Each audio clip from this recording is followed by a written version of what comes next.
Praise God. There are several things that we want to look at as we think about family. Family is important. Without family, you will not be a nation.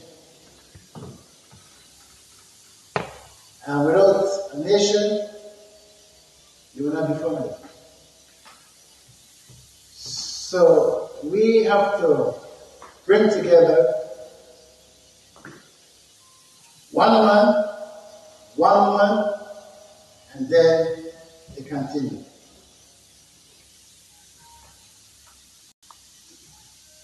We want to stand God for other things about families. There's a woman, there's a man, and all this stuff. But how we survive as a family. Family has survived by myself. I'm the one that a part of this family. So you survive by yourself. But again, you're not alone. You are here by your parents. And then you're not alone with your parents, with some children. You got parents that have 15 children, 20 children. You got parents who have 5, 1, and there's parents that have no parents. But when we think about family, we are thinking about different parts. We are thinking about a mother, a father, a child, a son, a baby. We are thinking about those things that make up the family. But again, in family, there are different responsibilities that each one of us have to play and do that will make us functioning better as a family.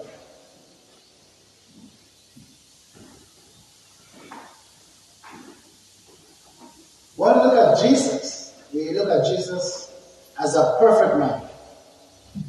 Is that so? So we assume because Jesus is perfect, according to the Bible, he's supposed to have a perfect family. Is that so? But because Christ claimed as human, he didn't have a perfect family. Number one, he was a bastard. He was born out of wedlock. So his mother then married to his father before she got pregnant. So we considered fornication or considered bastard. What is it? So there's a word we're going to use and say he was a shy baby. A while ago, we were mentioned what color was Jesus and what color is God. Yeah. And Jesus' color, you can tell he was far different from the rest of his children, or the rest of his friends. So that makes a nice story. Again, our culture is different. Because Jesus' mother, Mary, she was young. She wasn't 18 years. Here in America, the Western country, we expect you to be 18 and over to get married or to get into a relationship. We expect that. But in their culture, by the time the girl was about 12 years old, they are open to marriage. And when the guy is 13 years old, he's open to get married. Because that's the time our development started. That's the time, basically, somebody said, take away. That's the time when a woman is fully mature. When she's fully mature, that tells her that you will have some cramps and you start to pour blood out of the system. When that menstruation happens, that tells you're fully developed. And at any moment, you can get pregnant. If you have a relationship with a guy who's also well developed, which means that by the time 13, 14, guys are developed. By the time you start seeing your sperm, so to speak, and that goes so up as a man, it smells like borax and sometimes smell different kind of way. But that tells you you're fully developed, which means that if you get in contact with a girl who's already developed, there's possibilities that you will have a baby. You see the process of family? Jesus come from a family that didn't like him. The community didn't like him. He was an outcast. His brothers and his sisters didn't like him. They are ashamed of him because of his knowledge, or because of how he looks, or because of how he speaks, or because of how he dresses. Not everybody in the family is going to love you. I don't know about you. By the time that I'm in the family, they love you. But now, we're talking about some responsibility. I've been listening to many women, you guys could interact with that now, that I didn't understand as a young guy coming up, that women are more struggle with sexuality more than men. Now that becomes another problem. We believe that men are more crazy or more outcasts. But as I develop, as we grow up, we find out that most females, they are struggling with the sexuality problem. Some are concerned that, you know what, I'm 30 years old, I don't have a baby, I don't have a man, what that means. Some are in the 60s say, I don't have a baby, I don't have a man, what does that mean? But young girls, who are also in 20s, they're still concerned because of certain culture that by the time you're 18, by the time you're 20, you're supposed to start have a baby or have a child. But as we look into the Word of God, it talks about women a lot, it talks about men a lot, it talks about children. It talks about children follow the instructions of the father. Obey the instructions of your mother, the advice of your mother. What else is telling us? We need the mother and the father to make this family work.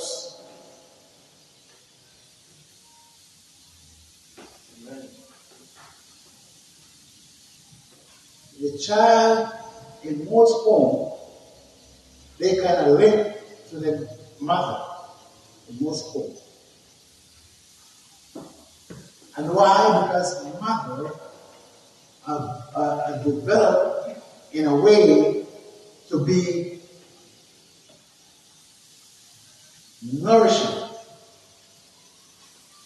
So mother is a nourishing person.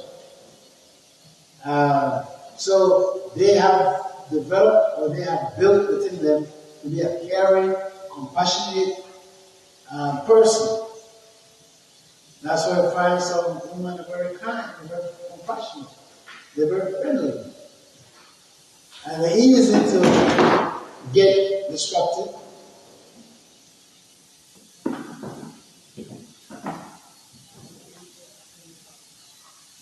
Or deceived, and they're committed. But now we find that men have another system. Men nourishing is different than how a woman does. And how a man speaks is different than how a man speaks. A woman is considered as a wise person, a woman of wisdom. And also, we also consider, see the book of Proverbs, a woman is also a foolish woman. And we also see men are foolish and men are wise. So our ministry now is to bring a what? A balance. That's what wisdom is about. Create balance. Balance whereby you will know what to say, how to say, when to say, to who you're saying it, and the purpose of wisdom is to bring peace, joy, happiness, connection to God. Now, we find also in the family that mothers and fathers, they have their own responsibility. So as we read the book of Proverbs, it will describe a foolish man, you're going to describe a foolish woman, you're going to describe a foolish king and a wise king. You're also going to describe to you how to identify wicked people and righteous people. So we are in a position, as we read the book of Proverbs, is to learn these things. There's a part, it says that a woman can build a house and they can destroy it in a second.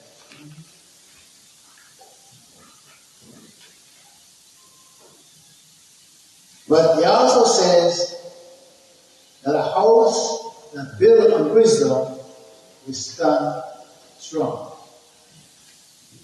So my brothers and my sisters, as we think about family, we want to think about wisdom. Wisdom keeps things together.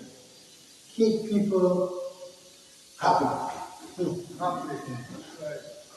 Whoever say thank God for sharing your jokes or your sense of humor. You know, some people take jokes when it's a word joke, they take it negative. They have a mentality that God never smiled and God never laughed. But right down to the Bible, it says God is full of sense of humor. And that's why we broke like, oh, you gotta be serious. You know, you can't smile. If you smile, that's supposed to know with God. If you don't smile, that's telling that you're not speaking the truth. And some people can be very straight, have a straight face, and still not telling the truth. So wisdom comes back into balance that to find out whether the person is saying the truth or they're not saying the truth. As we said earlier, there's a way that seems right to a man, but then the end is destruction. You may fall in love, I think that's what we're talking about. You know, get in love with a woman, a man and woman, same. And then you say, I love this man, I love this woman. She's for me, I'm for you, and everybody's for each other. And nobody will change my mind, and nobody will tell me anything is different, because she's not living with you, she's not living with you, she will live with me. Sometimes our friends and parents will say, wait. When the time comes, you will know the quality of that person. Because sometimes we get caught up with this person, with this woman, with this guy. And then, sooner or later on, everything was good. Honeymoon comes, everybody's happy, yeah. But then the time has come, they get to discover each other in a different way. We cannot stand each other no more.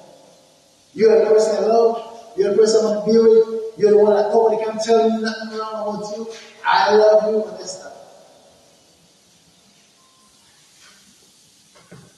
That's another issue I believe. Another thing I find is one of the biggest things that destroys family, and I hope that this not happen to none of us, It's not how you look. Keep that in mind. Sometimes it's not how you smell.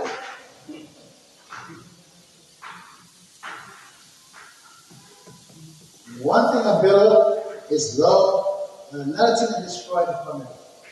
And it's no, I will consider it no likely number one in every area. Anybody who say what is that word? It's one word. Communication. Communication. That's one word, but it's a big word. Communication.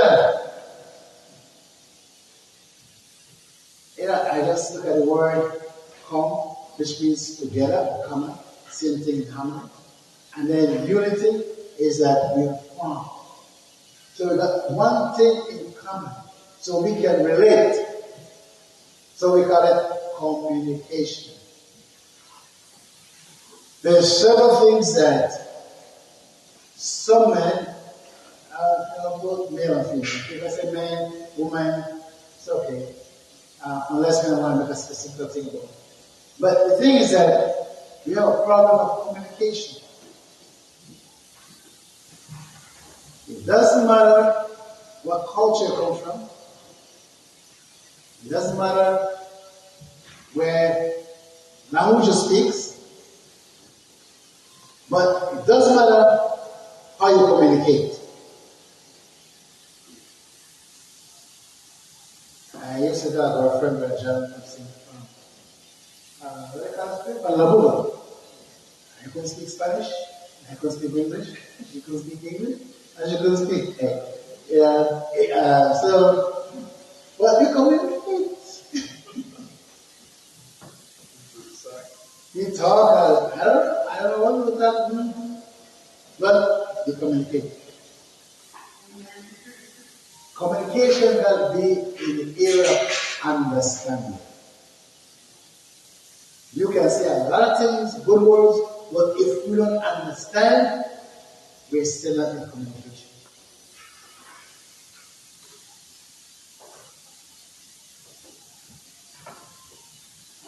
It brings oneness.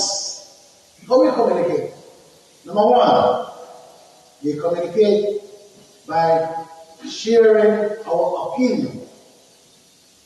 That means you're revealing yourself. You're telling me about you, I'm telling you about me. So whenever a person speaks to you, they are revealing themselves to you. They like and dislike. If I was talking about courtship, I would have used a different word method. But we are talking about general. We communicate by revealing ourselves to each other. We have to respond by saying, I understand you. But you got to keep in mind that women communicate different than men.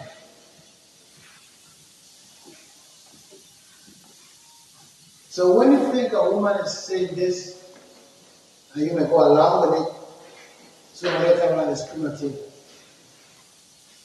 And they bow it down.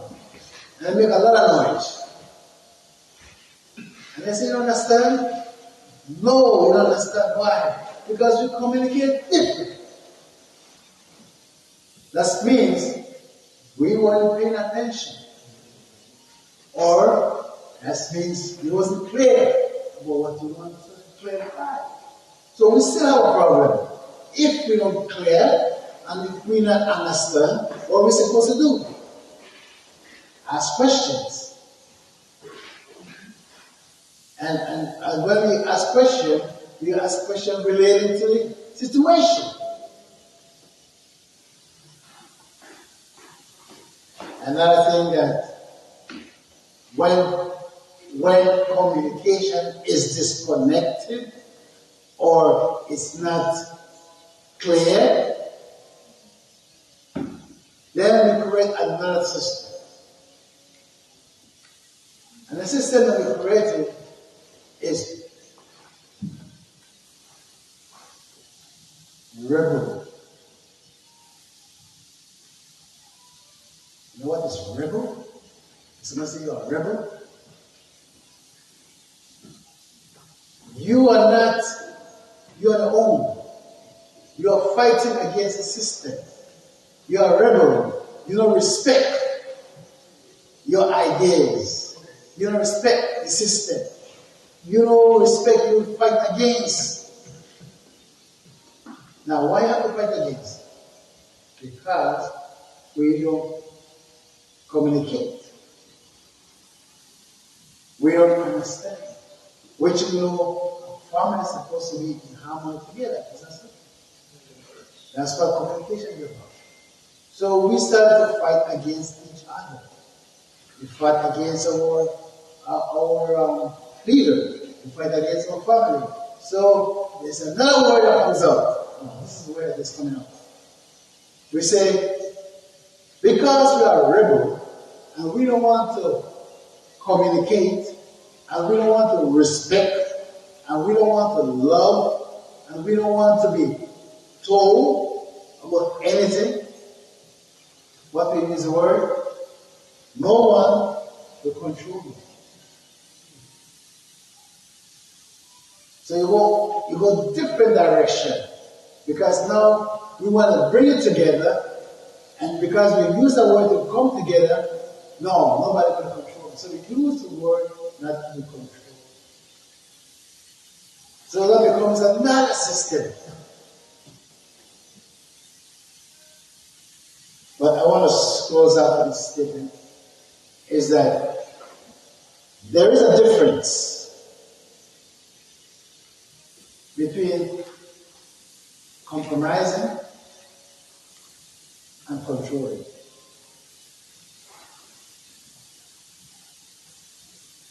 Many times you may hear the word, she want to control me, he want to control me, they want to control me, and sometimes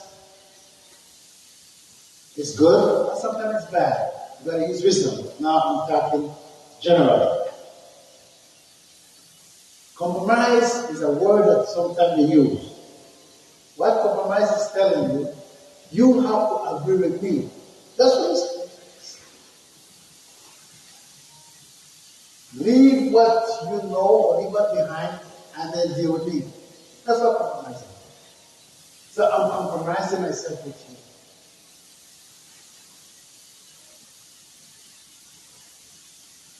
You see that? Now, then what comes in the compromising system, we call it another system, we call it commandment. Because now, you're supposed to compromise in me, so now I have to compromise you. Now I'm going to what? Control you. It's plain up there. So we misinterpret or we miscommunicating that now because you're compromising and because you tell me, okay, this is what you're going to do, this is what you're going to do, and then you don't agree with it, then when I enforce it on you, you're going to say, what? I am commanding you or demanding you. You see that? But what communication does and what unity does or what understanding could be is that now we bring, remember I said, when we speak, we are telling each other about ourselves. And we need to listen to each other about ourselves. I gotta listen to you when you tell me about you. I gotta listen to me when I'm saying about me. And so we gotta listen to each other.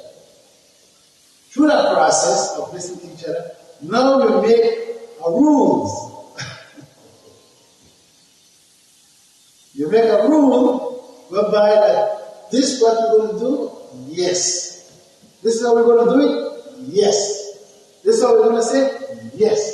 Okay, this is what this is what's going to happen? Yes. Okay. We make the rules. So now we have an understanding based on our communication. Does that make sense? Which means I am responsible for this, and you're responsible for that. This is what we're going to do. If this doesn't happen, this is what will happen. Does that make sense? So now we get into the system. Once we agree on we're doing what we're supposed to be doing, now we are in a communication. If something goes wrong, we go back to the table. That means my throat is getting dry now. So we gotta find ourselves, neutralize things, and let's become what? Wisdom. Neutralize, balance, and moving forward. So God bless you as family. Let's fight against miscommunication. Let's fight against disunity. Because God wants us to be united. He wants us to be a family. Thank you, sir. He wants us to love and regardless of all dysfunction of family and people.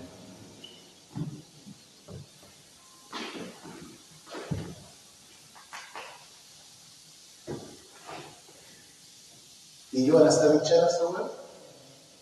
I believe all of us who are here, our family, are perfect family. We are always in communication with the church, and we know God, so we have no problem. So everybody's happy. So we learn to respect each other. I'm going to close up this, we're going to close up. And this one word we're going to say, the Bible makes it clear that one responsibility of a man, one responsibility of a woman in the home, we got to be very careful.